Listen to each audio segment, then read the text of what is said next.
কালীগঙ্গা নদীতে কচুরিপানার কারণে চরম ভোগান্তিতে পড়তে হচ্ছে নৌযান চালক ও যাত্রীদের। কচুরিপানার কারণে কালীগঙ্গা নদীতে সবুজের সমারোহ ছাড়া কিছুই দেখা যায় না।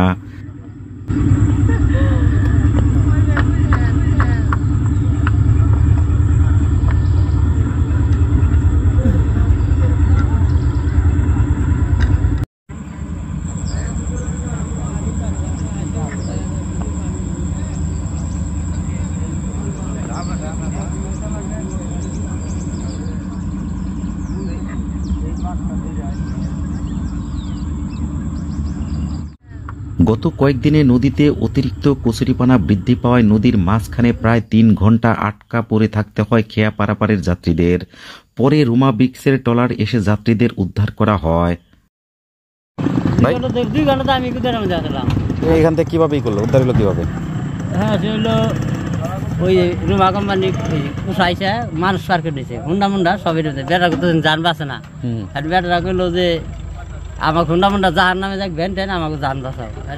রুমা কোম্পানির যে উঠাইছে মানুষ নিয়ে গেল। তারপরে ওইটা তেল আওলাদ করে তার 2 মিনিট টাই না ওই যে কুষাটা আছে ফাঁকে বাইন্দা রাখলো।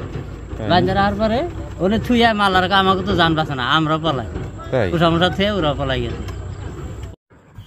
মানিকগঞ্জ সদর উপজেলার হাটিপাড়া ইউনিয়নের বরুন্ডি গ্রাম দিয়ে বয়ে যাওয়া কালীগঙ্গা নদী দিয়ে প্রতিদিন হাজার হাজার মানুষ নৌকা দিয়ে নদী পারাপার হয়, কিন্তু কচুরিপানার কারণে চলাচলে চরম ভোগান্তির সৃষ্টি হয়।